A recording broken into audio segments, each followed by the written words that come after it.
Hello everyone, this is Dr. Anjali Srivastava and this is my YouTube channel आदर्श आर्या। तो आज मैं पिछले video में हमने देखा था रेन वाटर हार्वेस्टिंग। वो वीडियो में प्रेजेंटेशन जो था, मेरे स्लाइड्स जो थे वो इंग्लिश में थे और तभी मैंने कहा था कि मेरी लड़कियों का इंटरेस्ट है कि हिंदी में भी दीजिए मैडम, ताकि नोट्स हम हिंदी में ले सकें। तो इस वजह से मैंने ये प्रेजेंटेशन हिंदी में स्लाइड्स हैं, परंतु स्टूडेंट्स इसमें मैं हमेशा ये एडवाइस करूंगी, मैं ये सलाह दूंगी कि जब भी एग्जाम पर्पस से परीक्षा के लिए अगर आप पढ़ रहे हैं तो जरूर दोनों वीडियो को देखिए। इंग्लिश वीडियो में जो है एग्जैक्टली उसी को मैं रिपीट नहीं कर रही हूँ, ट्रांसलेट नहीं कर रही हूँ। इस वीडियो में कुछ नई बातें, नई चीजें जो मुझे फिर से मिली हिंदी वीडियो बनाते समय, तो वो सारी चीजें हैं। फिर अंत में इस वीडियो के अंत में कुछ स्लाइड्स में मैंने वस्तुनिष्ठ और लघु उत्तरीय प्रश्न भी डिस्कस किए हैं। तो आपके लिए चलिए, मैं ज्यादा बातें नहीं करते हुए, पहला वीडियो भी बहुत लंबा हो चुका है, मैं कोशिश कर रही हूँ कि ये वीडियो बहुत कम समय का दे सकूं, ताकि जनरल अवेयरनेस के लिए भी लोग वर्षा जल संचयन के लिए थोड़े उत्प्रेरित हों और अपने अपने घरों में भी वर्षा जल का संचयन करना शुरू करें, जिसे हम जल छाजन भी कहते हैं। तो हम देख चुके हैं रेन वाटर हार्वेस्टिंग ऐसी प्रक्रिया है जिसमें हम वर्षा के पानी को जरूरत की चीजों में उपयोग करते हैं। और यही एक वर्षा है जो जल को, नेचुरल रिसोर्स में हमने पढ़ा है कि नवीकरणीय रिसोर्स है, रिन्यू हो सकता है। तो रिन्यू करने का एकमात्र साधन है वर्षा, जो साल में 2-3 महीने मुश्किल से होती है और बाकी के 9 महीनों में वही संग्रहित जल जो अपने आप से संग्रहित होता है, अब वो बहुत कम होने लगा है, जिसे बढ़ाने की बहुत ज्यादा जरूरत है। तो वो पिछले बार हम देख चुके हैं कि वर्षा जल का संरक्षण क्यों जरूरी है। और ये भी हमने देखा है कि दो मुख्य तरीकों से वर्षा जल का संरक्षण किया जाता है। Surface run of water, that मतलब सतही जल का संरक्षण, ये हम आगे के स्लाइड में लिखा हुआ है। सतह पर जो जल बह जाता है बरस करके, उनको संरक्षण करें। और रूफटॉप, छत पर से छत का जल संरक्षण, छत पर से जो पानी निकलता है उस पानी को कैसे संग्रहित करें। ये दो तरीकों से हम साधारण तौर पर, अब ये दो तरीके मुख्य रूप से दो विभाजन है। पानी का बरस रहा है तो या तो वो सीधे सतह पे आएगा, या बीच में जितनी भी चीजें आएंगी, बिल्डिंग, इंडस्ट्री, होटल, जो भी आएगा उन सब पर से होता हुआ आएगा, उन पर जो सतह होगी उस पर होगा। तो इन दो तरीकों से हम पानी जमा कर सकते हैं। ये लैंग्वेज है, जल संकट को लेकर विश्व समुदाय चिंतित है। जो अब यहाँ एक चीज ये नहीं आई है, वर्षा जल का इतिहास, ये हमने पिछली वीडियो में नहीं देखा है।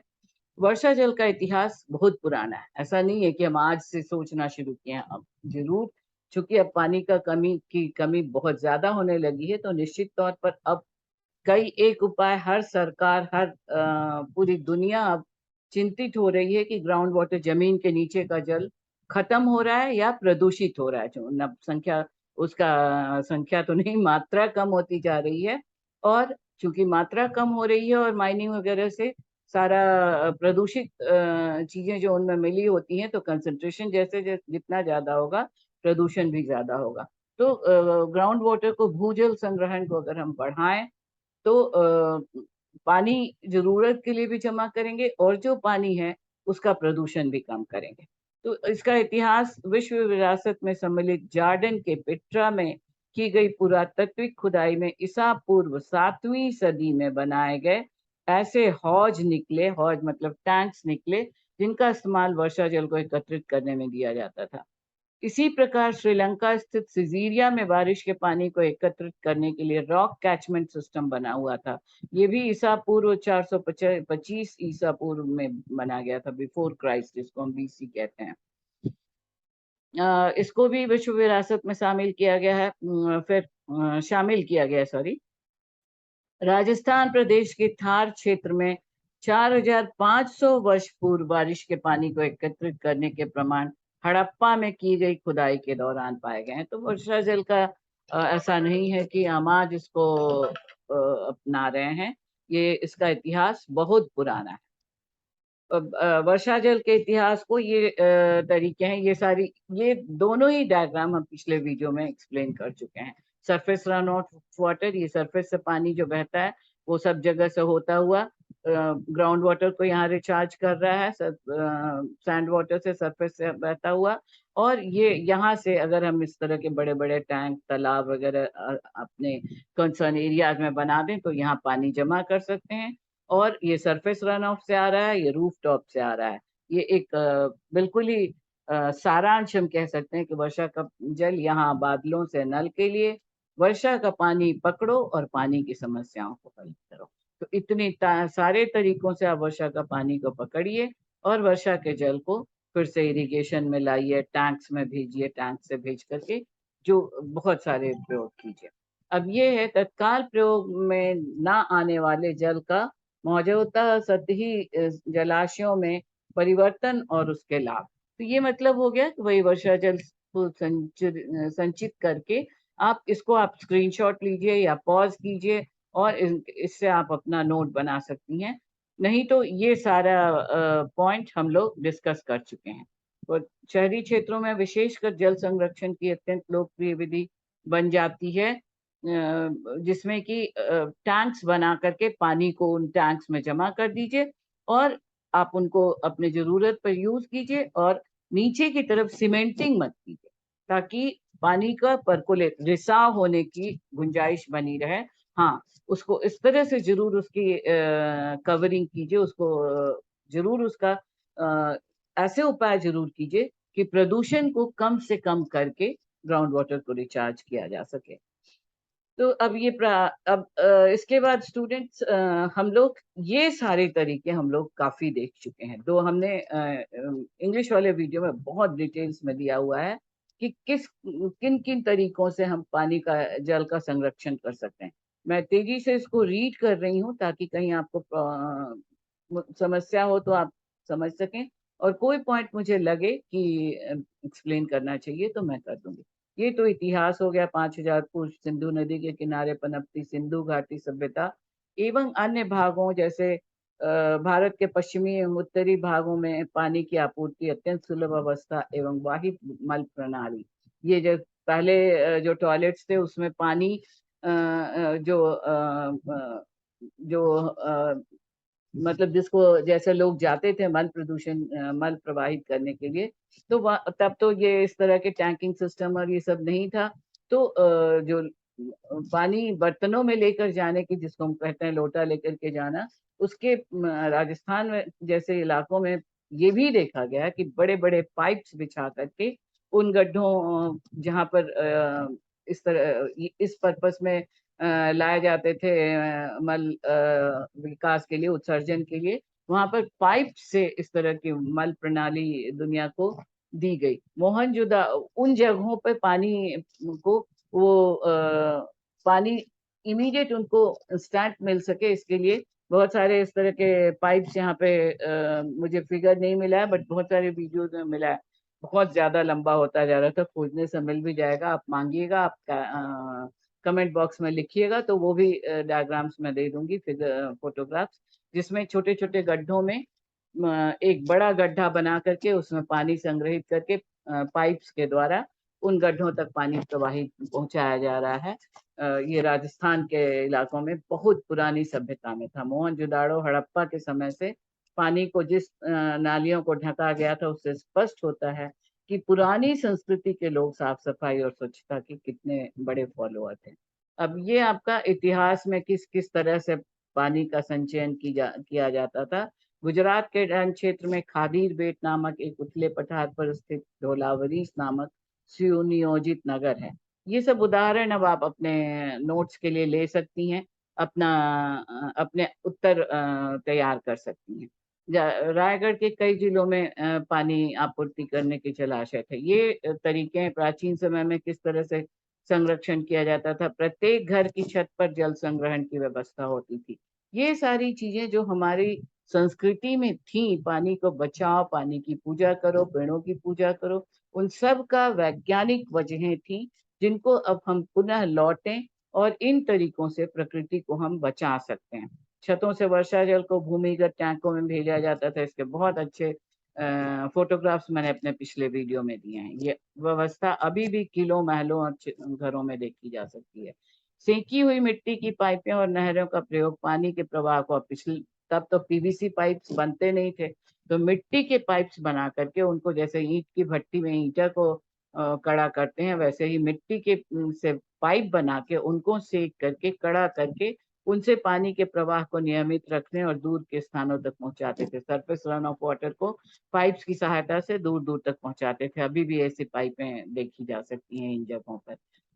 बुरहानपुर, कर्नाटक के गोलकट्टा, गोलकुंडा, बीजापुर आदि जगहों पे वर्षा जल को सीधे रूप में संग्रहित करते थे। घर की छतों से पानी को संग्रहित करके आंगनों में बने जलाशय में बचा कर रखते थे। ये तो हमारे समय तक भी हमने देखा है कि हम अगर छोटा सा भी, हमारे घर का आंगन था, बहुत ही छोटा था, बट उसमें भी हमने कुएं, तालाब की तरह खोद दिया था, और उसमें हम इवन बत्तख तक पालते थे। और वो मतलब पानी का संग्रहण तो हो ही रहा है, पानी की कमी को पूरा जितना हो सके, मनोरंजन का भी एक साधन था। बहुत देख के अच्छा लगता था।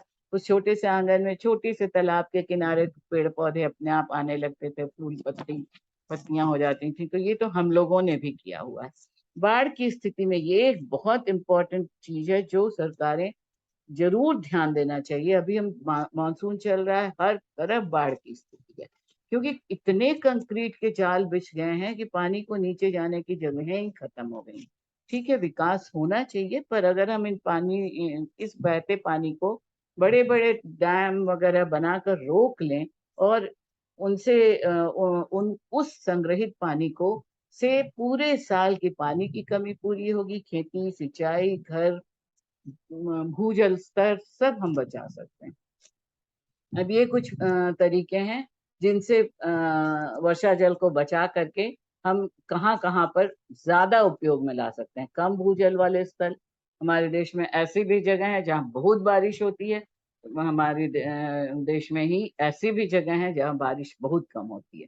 तो जहाँ कम होती है, नेचुरली अगर वहाँ बारिश एकदम से हुई और पानी बह गया, वो पानी संग्रहित नहीं हुआ, तो उन जगहों पर इस तरह का संग्रहण की बहुत जरूरत है।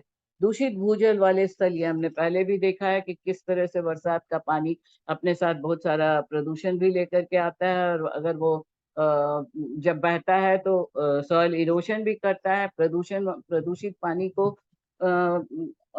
जो वो लेकर के आ रहा है, वर्षा के साथ जो प्रदूषित जल आ रहा है, उसको ट्रीट करके हम संग्रहित करें।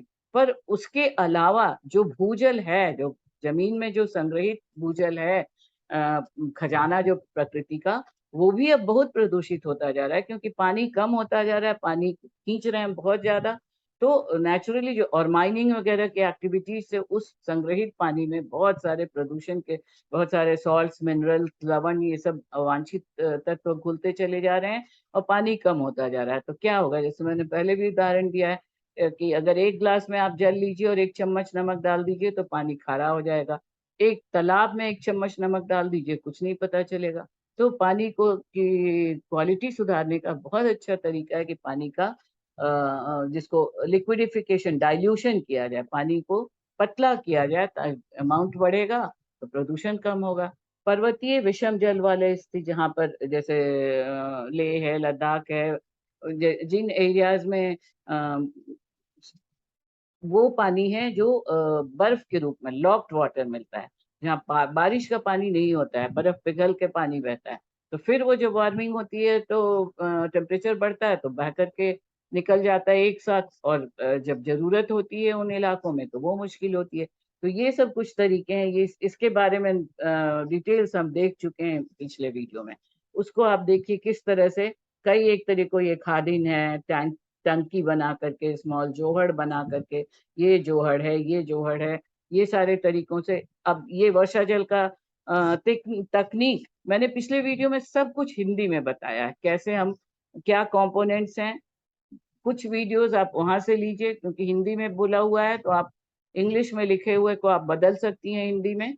अब ये जैसे मैंने कहा था कि वर्षा जल का पानी पाइप से कंट्रोल करें, हम गटर में जाएं, डाउन पाइप में, यहाँ पर ये फ्लश, यहाँ पर कुछ सिस्टम लगा करके फर्स्ट रन ऑफ वाटर को मैंने बताया था आपको कि इस तरह से बॉल सिस्टम बना करके फर्स्ट रेन वाटर को फ्लश आउट कर दिया जाता है, और बाकी के रेन वाटर को आप बड़े टंकी में first flush, this is the first flush, यहाँ पर वाल्व लगाया हुआ है। फर्स्ट फ्लश नीचे चला गया, इवन आप उस फ्लश को भी, फर्स्ट फ्लश को भी स्टोर करके वहां ऐसी जगह डाल सकती हैं जहाँ की सिंचाई हो सकती है। पेड़ पौधे छोटे छोटे आप उनकी सिंचाई कर सकते हैं, गमलों में डाल सकते हैं। और यहाँ से पानी बड़े टैंकों में जमा किया गया है। अब अगर आप चाहें तो जमीन के नीचे और भी बड़े बड़े टैंक करके उनको स्टोर कर सकती हैं। तो ये चीजें हमने पहले देखी हैं। सूखा या बाढ़ प्रभावित स्थल में करें, प्रदूषित जल वाले स्थल में करें, कम जनसंख्या घनत्व वाले स्थल में जहाँ पॉपुलेशन कम है तो वहाँ जगह ज्यादा मिलेगी, तो वहां पे बड़े बड़े टैंक्स बनाए जा सकते हैं। अधिक खनिज और खारा पानी, पानी को डीसेलेनाइट मतलब अलवणीयकरण, पानी बहुत सारे इलाकों में पानी समुद्री नहीं होते हुए भी वहां पर बहुत जगहों में, जैसे मैंने देखा है जहाँ हमारे नजफगढ़ के इलाकों में जब पानी का बहुत ही लवणीय पानी आता है, बिल्कुल आप उसको मुंह में नहीं डाल सकते हैं। तो उन जगहों पे आप बड़े बड़े टैंक्स में वो पानी को जमा करके फिर अगर आप और वर्षा का पानी हमने पहले भी देखा है बहुत ज्यादा शुद्ध होता है। जो उनमें जमीन में आते वक्त वातावरण की अशुद्धियां मिल जाएं, अगर उनको हम दूर कर दें तो वो पानी बहुत मीठा पानी होता है। तो इन जगहों पे हम पानी को यूज कर सकते हैं। सामान्यतः वर्षा जल शुद्ध होता है और इसका प्रयोग सभी कार्यों के लिए किया जा सकता है। परंतु जो रेन वाटर हार्वेस्टिंग का जो प्राथमिक स्तर पे जो हार्वेस्टिंग की जाती है वो जो मुख्य रूप से इन कामों के लिए उपयोग में लाया जा सकता है। बर्तनों की साफ सफाई, नहाना, शौच आदि, मतलब ह्यूमन कंजम्पशन। पानी नहाना भी तभी हो सकता है जब पानी शुद्ध हो, थोड़ा शुद्ध एटलीस्ट किया हुआ हो। परंतु खाना बनाना, बर्तन धोना, इन सब चीजों के लिए एकदम साधारण तौर पर जो बिल्कुल प्राथमिक स्तर पे पानी जो स्टोर किया गया है वो नहीं यूज कर सकते हैं।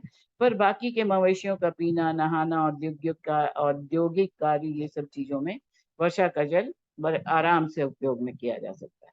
नाउ अब वर्षा जल का सिस्टम्स और डिफरेंट तरीकों से, ये जो हमने बताया विभिन्न जगहों में विधियां, इनके बारे में हम बहुत शॉर्ट में हमने बात किया, क्योंकि पिछले वीडियो में मैंने हर तरह की विधि जो सरफेस रन ऑफ वाटर किन किन तरीकों से कर सकते हैं उनके फोटोग्राफ्स दिए हुए हैं, और रूफ टॉप रेन वाटर किन किन तरीकों से कर सकते हैं उनके सारे विवरण मैंने दिए हुए हैं। तो यहाँ हम उस डिटेल्स में नहीं जा रहे हैं, बल्कि मैंने बताया इस वीडियो के अंत में हम कुछ प्रश्न उत्तर डिस्कस करने जा रहे हैं, और कुछ ऐसे फैक्ट्स जो उस वीडियो में नहीं दे पाई हूँ वो यहाँ दे रही हूँ।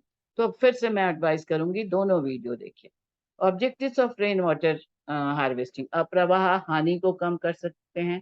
जो पानी बह करके निकल जाता है उसकी वजह से जितने नुकसान होते हैं, सॉइल इरोशन हो जाता है, फ्लड आ जाते हैं, पूरा बड़े बड़े एरियाज में तबाही मच जाती है, घरों में पानी घुस जाता है, उस स्थिति को बचा सकते हैं। सड़कों पर पानी भरने से बचाने के लिए, पानी की बढ़ती मांग को पूरा करने के लिए भूजल पुनर्भरण, ग्राउंड वाटर रिचार्ज, ये तो हम बार बार कह रहे हैं कि ग्राउंड वाटर रिचार्ज के लिए वर्षा जल का संग्रहण बहुत जरूरी है।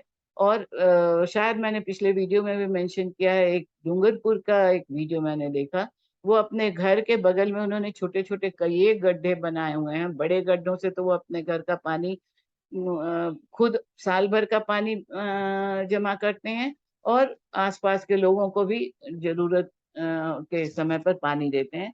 तो हम व्यक्तिगत स्तर पर प्रयास शुरू करें, यह आज की बहुत बड़ी जरूरत है। भूजल प्रदूषण कम करने के लिए पानी का डाइल्यूशन होगा, डाइल्यूशन की ठीक हिंदी नहीं समझ में आ रही है, तरलीकरण करके प्रदूषण कम कर सकते हैं। ग्राउंड वाटर को कमजोर मौसम के दौरान भूजल आपूर्ति को पूरक करने के लिए, जिस समय ड्रॉट की स्थिति हो, पानी कम हो या पानी नहीं हो, उस दौरान ग्राउंड वाटर को अगर हमने रेनी सीजन में पानी को हार्वेस्ट किया हुआ है तो उसको वो परकोलेट करके, परकोलेशन टैंक्स बने हुए हैं तो उनके थ्रू पानी ग्राउंड वाटर में जाएगा और पानी की सतह बढ़ेगी। अब ये तरीके में हम लोगों ने पिछले वीडियो में देखा था 2 मुख्य तरीके, और उन उन 2 मुख्य तरीकों के अंतर्गत विभिन्न तरीके। यहाँ पर 5 6 तरीकों में मुख्य रूप वही है कि सतही जल का संरक्षण है और रूफटॉप है। इसके अलावा कुछ और तरीकों को यहाँ कैटेगराइज अलग से कर दिया गया है, जिसको इंड्यूस्ड रिचार्ज सिस्टम भी कह सकते हैं। तो ये छतों आंगनों में गिरने वाले बारिश के पानी को इकट्ठा करके भूमिगत टैंकों में जमा कीजिए। किसी खाली पड़ा कुआं, बहुत अब तो बहुत ही कॉमन ग्राउंड वाटर जब जैसे जैसे कम होता जा रहा है, हैंडपंप में पानी नहीं आना, कुएं सूख जाना, ये सब तो बहुत ही साधारण कॉमन दिखने लग गए हैं। तो वैसे कुओं के पास बनाया जाए टैंक, और उन टैंकों से पानी को भर दिया जाए। तलहटी के झरनों से बहने वाले पानी को तटबंध के प्रकार के जल भंडारण में एकत्र किया जा सकता है, और इस तरह से surface run out water harvesting कर सकते हैं। इस तरह के चेक डैम बना दीजिए। जो लोअर लेवल के पानी है, तलहटी मतलब लोअर लेवल का पानी, लोअर लेवल लोअर सरफेस की जगह, वहां पे जो पानी है वो ना पाइप्स के जरिए कुछ नाले बना करके, जोहड़ बना करके पानी को जमा करके चेक डैम्स के रूप में, और इनसे इनको नीचे ग्राउंड वाटर में रिचार्ज कर दें। उसी से पानी सरफेस रन ऑफ वाटर का यूटिलाइजेशन हो जाएगा।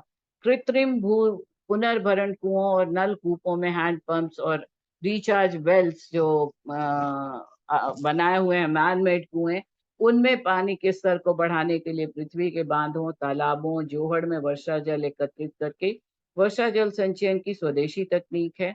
यह जल संसाधनों की सुरक्षा में मदद करता है। तो ये तरीके हैं। ये इसके डिटेल्स हमने पिछले वीडियो में ज्यादा देखे हुए हैं। इसमें मैं बहुत तेजी से आगे बढ़ना चाहती हूँ, क्योंकि एक ही चीज बार बार बोलना भी बड़ा बोरिंग भी लगता है, और वीडियो भी अननेसेसरी लंबा होता जाता है। शहरों, तालाबों, बावड़ियों, जोहड़ी हमने देखा था, बावड़ी, जोहर, पोखरी, बंद, बंदी, टंकी आदि हम लोग बना करके जो प्रचलित तरीके हैं उनसे पानी को स्टोर करें। शुष्क, शुष्क और अर्धशुष्क, एरिड एंड सेमी एरिड क्षेत्रों में, ये सब हमने ज्योग्राफिक चैनल क्लासिफिकेशन में देखा था। उथले मतलब काफी शैलो शैलो परकोलेशन टैंकों का निर्माण करके कृत्रिम पुनर्भरण किया जा सकता है। बड़े जल ग्रहण क्षेत्रों का वर्षा जल चेक डैम में एकत्रित किया जाता है। एक तरीका ये पुणे का एक ये सीन है कि सोसाइटी में इस तरह के कंटिन्यूअस कंटूर ट्रेंचेज हमने देखा था, ट्रेंचेज बना के छोटे छोटे गड्ढों को बना करके। तो अब ये एक के बाद दूसरा दूसरे, एक बार आप बहुत बड़ा बनाइए तो उसमें पानी कम होगा तो यूटिलाइजेशन नहीं होगा। तो इस तरह से कंटिन्यूअस ट्रेंचेज बनाए हुए हैं, और उसके बाद ये पंप हाउस बनाया हुआ है। यहाँ पानी स्टोर होता है और यहाँ से फिर सप्लाई किया जाता है। तो ये तरीके हो गए।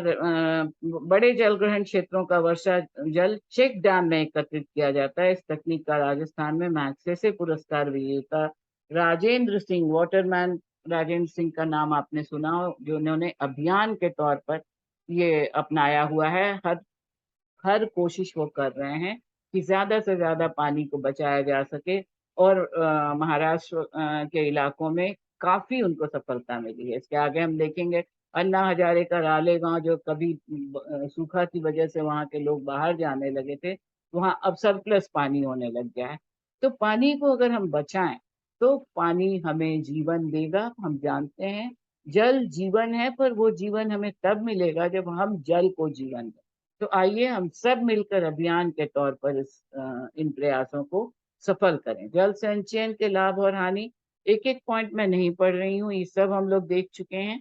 इनको आप, ये आपके नोट के लिए, जल की उपलब्धता में वृद्धि मुख्य पॉइंट है, घटती घटती हुई जल तालिका पर नियंत्रण, पर्यावरण इको फ्रेंडली है, सस्टेनेबल डेवलपमेंट के लिए जरूरी है। इसके बाद का वीडियो में हम वाटरशेड मैनेजमेंट देखेंगे कि किस तरह से वाटर हार्वेस्टिंग करके एक प्रोसेस से एक पूरे एरिया का वाटरशेड मैनेजमेंट, पूरी इकोनॉमी, रेवेन्यू, टोपोग्राफी सब सुधार सकता है। फ्लोराइड, नाइट्रेट, खारेपन के तनुकरण, ये हो गया डाइल्यूशन के माध्यम से भूमिगत जल के स्तर में बढ़ोतरी। तो ये सारे लाभ हम पहले भी देख चुके हैं। अब ये सारे डिफरेंट फोटोग्राफ्स हैं जिनके सहायता से आप अपने आंसर को और मजबूत बना सकते हैं। ये डिफरेंट तरीके हैं, देश के विभिन्न तरीकों में ये हमने पहले भी देखा था। पानी को चेक डैम्स बना करके पानी को कंट्रोल किया जाता है, और जब पानी ओवरफ्लो होने लगता है तो इस तरह से अब यही है कि इनको खोल दिया जाता है अचानक से, तो वो बाढ़ की स्थिति हो जाती है। इस बहाव को अगर हम फिर से कहीं पर नियंत्रित करके इनको जमा कर लें बड़े बड़े टैंक्स बना करके, तो ये हमारे भविष्य के लिए जमा हो जाएंगे। ट्रेडिशनल वाटर हार्वेस्टिंग मेथड से जितने हैं, ये सब ट्रेडिशनल हार्वेस्टिंग मेथड्स हैं, जिनके बारे में पिछले वीडियो में आप डिटेल्स देख सकते हैं। ये एक कॉमन तरीका है। वर्षा का जल नीचे आ रहा है, इसको इस तरह से परंपरागत पंपों से नीचे ले जाइए, जमीन के अंदर एक कुआं बना करके ये पानी गाड़ी धोने, पेड़ पौधों के लिए, मतलब साधारण जिन बहुत शुद्ध पानी जहाँ नहीं चाहिए वहां यूज कर सकते हैं। और इन टैंकों से अगर फिल्टर के थ्रू, बहुत सारे प्रोसेसेस के थ्रू पानी को, इन टैंकों में ज्यादा से ज्यादा पानी को नीचे भेजकर ग्राउंड वाटर में डाल दीजिए। पीने के पानी के लिए आप इसको फिल्टर करके यूज कीजिए। ग्राउंड वाटर से पेड़ पौधे बड़े होंगे, और इस तरह से ये पानी का चक्र डिफरेंट तरीकों से पानी बचाइए। अब ये भी हमने पिछली क्लास में देखा था, पिछली वीडियो में, कि बहुत सारे लाभ हैं पर कुछ सीमाएं हैं। जैसे मैंने कहा था, नुकसान तो कुछ भी नहीं है, बहुत आसान नहीं है, कुछ कुछ सीमाएं हैं।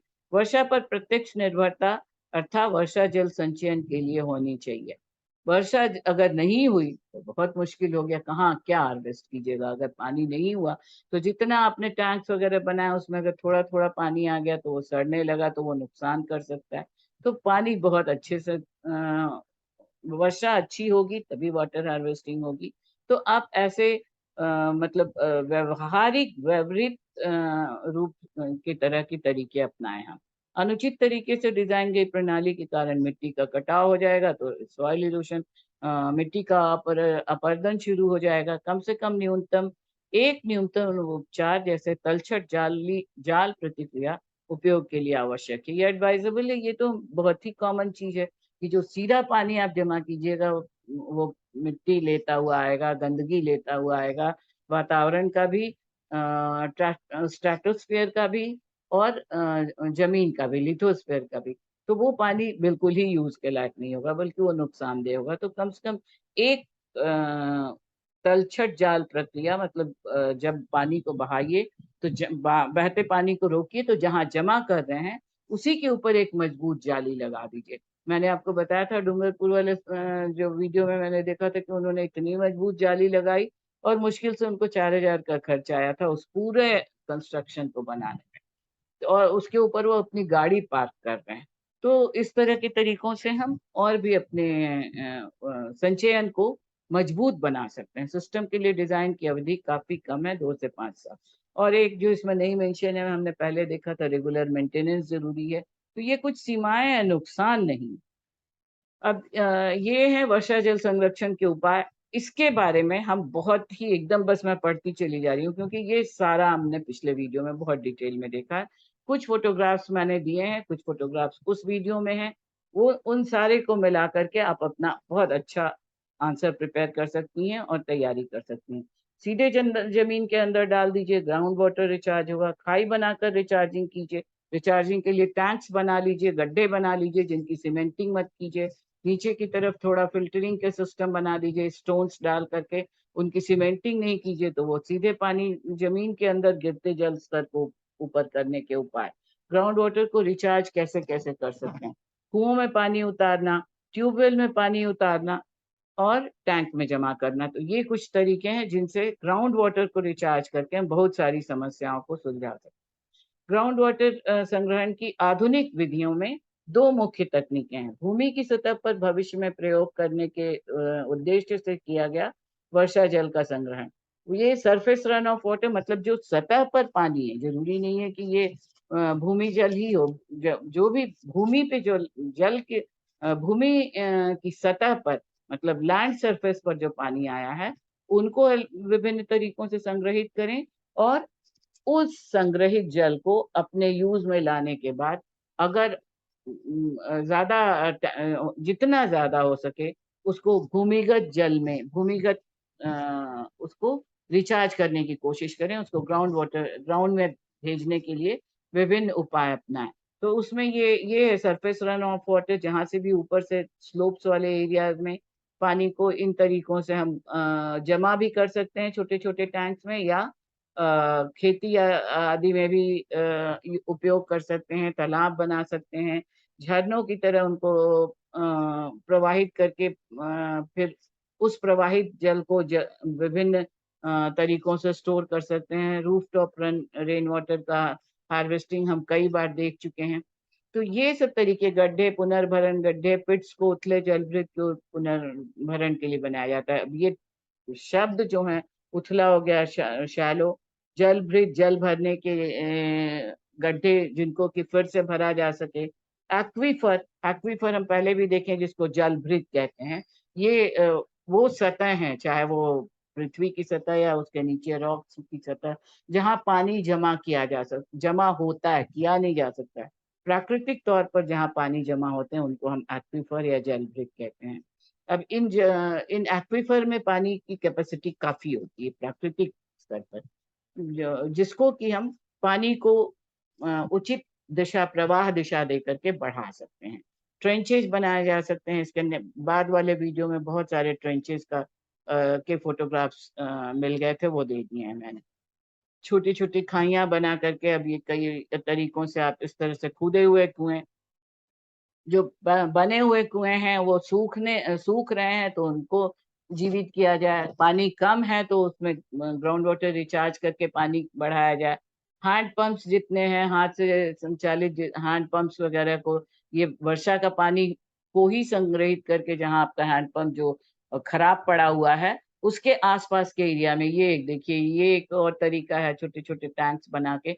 ये रेगुलर यूज में, मतलब आप दिन रोजमर्रा की जिंदगी में छोटे छोटे बैंड्स, तालाब, बंदीज, ये सब से बना करके बोरवेल रिचार्ज कर सकते हैं। ये रिचार्ज ट्रेंचेज, इस तरह के शाफ्ट की, इसको अगर पाइप डाल दिया जाए तो शाफ्ट का काम करेगा।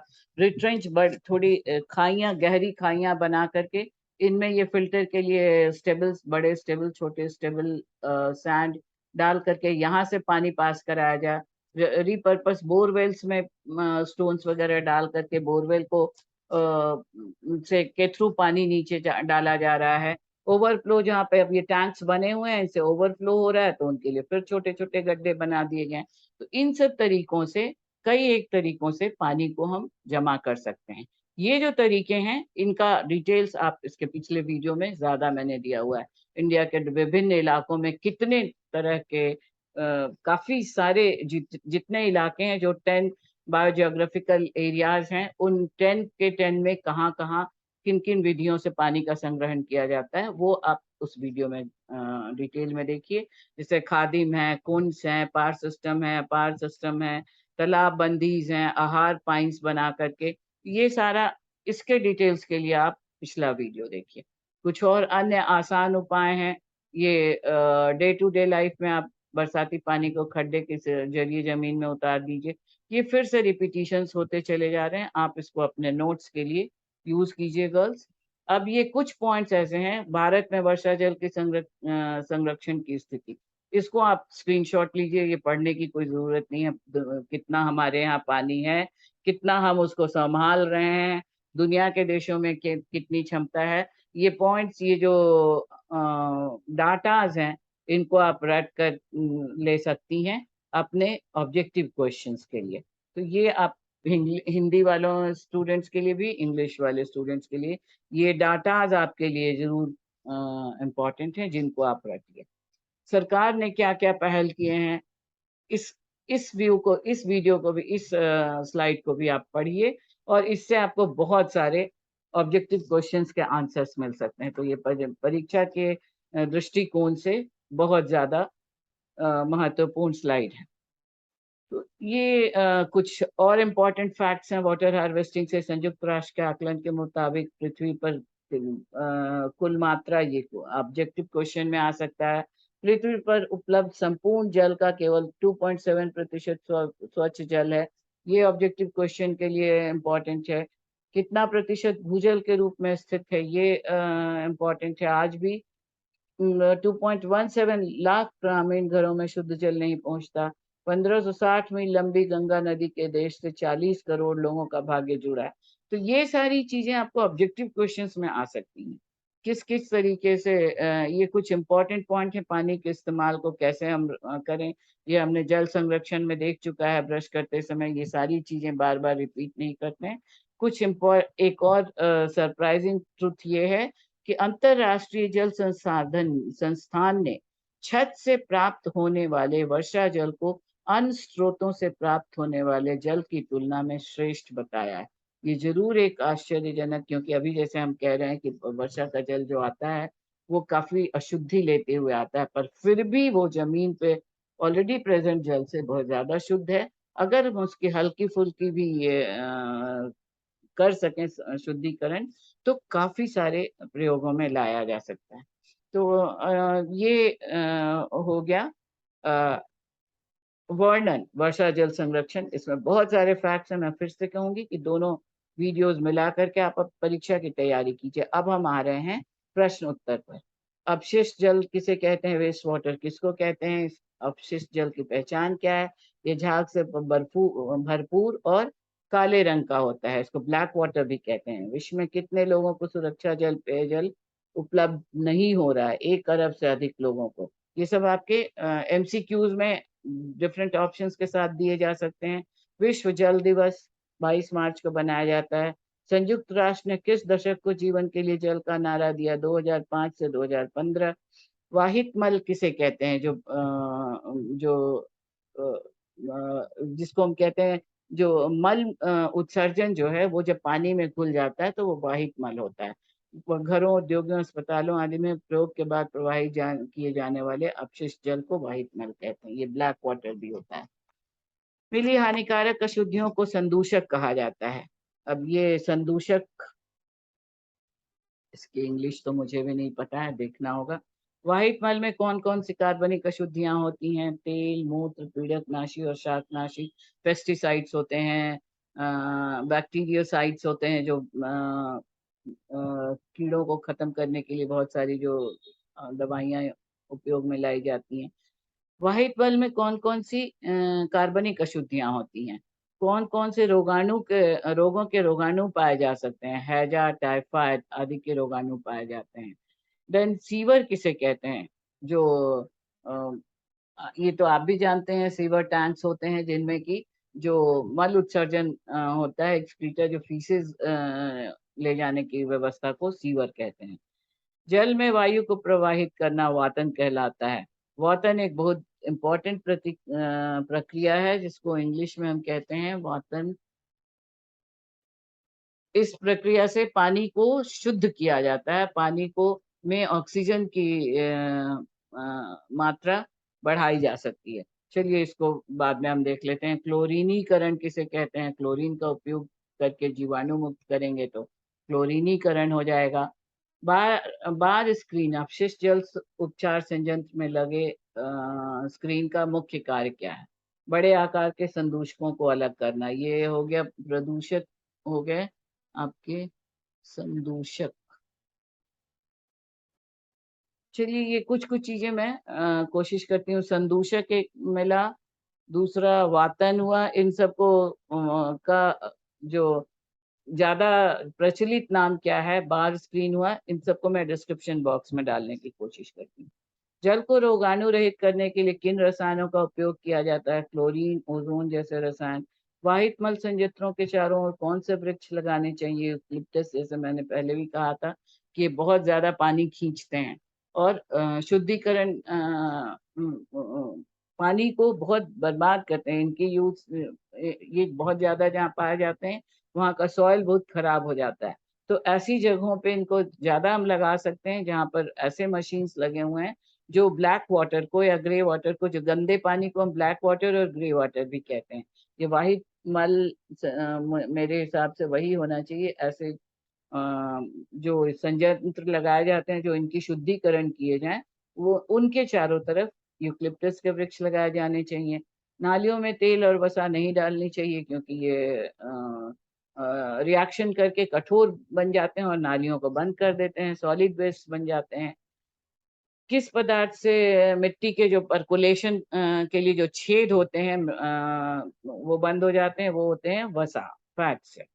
जल में पेंट, विलायक, कीटनाशक, मोटर तेल आदि को डालना हानिप्रद है, क्यों? क्योंकि ये उन सूक्ष्म जीवों को, बैक्टीरिया को मार देते हैं जो जल के शुद्धिकरण में सहायक होते हैं। तो ये कुछ 25 के करीब हो गए आपके ऑब्जेक्टिव क्वेश्चंस, और ये हो गए लघु उत्तरीय, मतलब शॉर्ट आंसर्स में भी आ सकते हैं और लॉन्ग आंसर्स में भी आ सकते हैं। ज्यादातर इसमें लॉन्ग आंसर्स के प्रश्न है। किन्हीं 3 ढांचों का नाम लीजिए जिन्हें भूमिगत पानी को पुनर्भरण करने के लिए निर्मित किया जा सकता है। तो इसमें आप ग्राउंड वाटर रिचार्ज के लिए टैंक्स हो सकते हैं, तालाब हो सकते हैं, बड़े बड़े संयंत्र में पानी जमा करना ग्राउंड वाटर रिचार्जिंग के लिए वो हो सकता है। जल संग्रहण करने के लिए उन नए अधिनियमों की चर्चा कीजिए। ये इसके लिए तो आपको लॉज के बारे में, वाटर प्रोटेक्शन लॉज के बारे में जो नागरिक अधिकारियों द्वारा प्रस्तावित हो रहे हैं, इसको तो अभी तक तो हम लोग डिस्कस नहीं किए हैं। तो इसको आप बुक से लीजिए, नहीं तो आप चाहिए आपको तो आप चैट बॉक्स में लिखिए, तो इसका जवाब मैं अलग से दूंगी। वर्षा जल के संचयन के लाभों का जिक्र कीजिए। कुछ ढांचों के नाम लीजिए जिनमें सूखे मौसम में वर्षा जल का संग्रहण होता है। राजस्थान, यूपी, मध्य प्रदेश में तो मैंने बहुत सारे तरीके बताए, बंद, खादी, जोड़, टंकाज, बेरीज, बाउलीज, जाबोज, जिंक टैंक्स। तो ये सारी चीजें आप वहां से मिल जाएगा आपको। घरेलू स्तर पर जल संचयन, ये सारे क्वेश्चंस 15 नंबर के लिए ज्यादा इंपॉर्टेंट है, हालांकि 5 नंबर में भी आ जाएगा। अब 4 लाभों का जिक्र आपको 5 नंबर में भी आ सकता है, 15 नंबर में आएगा तो बड़ा उत्तर कीजिएगा, 5 नंबर में आएगा तो छोटा कीजिएगा। जल संचयन के लिए उपयोग में लाए जाने वाले 4 मुख्य घटकों की सूची डालिए। हौजों, टैंकों में वर्षा जल के संचित जल के संग्रहण को करते समय 2 बचावी प्रक्रियाओं का वर्णन कीजिए। कैसे संग्रहण करें? पहला तो जो फर्स्ट रेन वाटर है उसको इनफिल्ट्रेट करके अलग करें।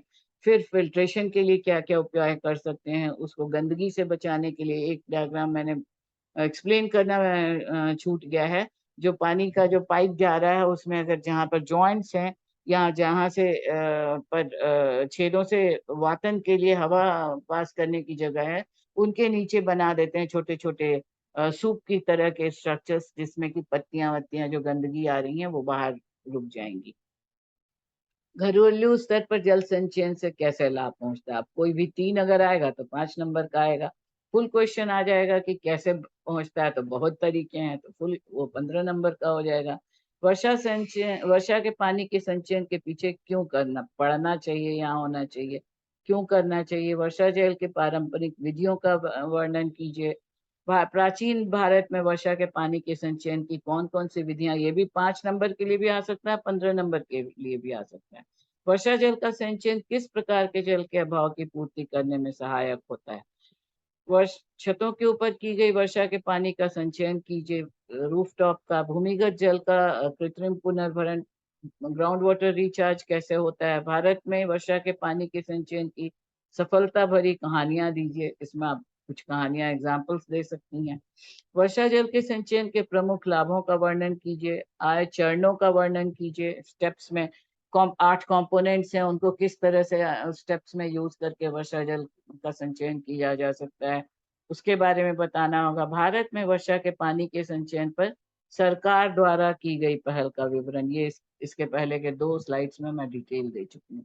तो इस तरह से मुझे लगता है इन 2 वीडियोस, इन 2 क्लासेस से आपको वर्षा जल, रेन वाटर हार्वेस्टिंग से हिंदी में भी इंग्लिश में भी सारे प्रश्न उत्तर, आपके नोट्स सब मिल गए होंगे। उम्मीद है आप इन से आपको बहुत मदद मिलेगी। Do like, share and subscribe the channel. Subscription ज्यादा बढ़ेगा तो हम लाइव क्लास कर सकेंगे। तो एक एक लड़की की, एक एक स्टूडेंट, लड़की हमेशा ही मैं कहती हूँ, क्योंकि मेरी लड़कियां ही रोज नए नए क्वेरीज भेज रही हैं। तो अगर मुझे लिंक मिलता है तो मैं लाइव क्लासेस ले सकती हूँ, अदरवाइज मैं कोशिश करूंगी आपकी समस्याओं को सुलझाने के लिए। प्रेस द बेल आइकन, घंटी वाला बटन बजाइए, तो आपको जब भी मेरा नया वीडियो आएगा वो आपको पता चल जाएगा।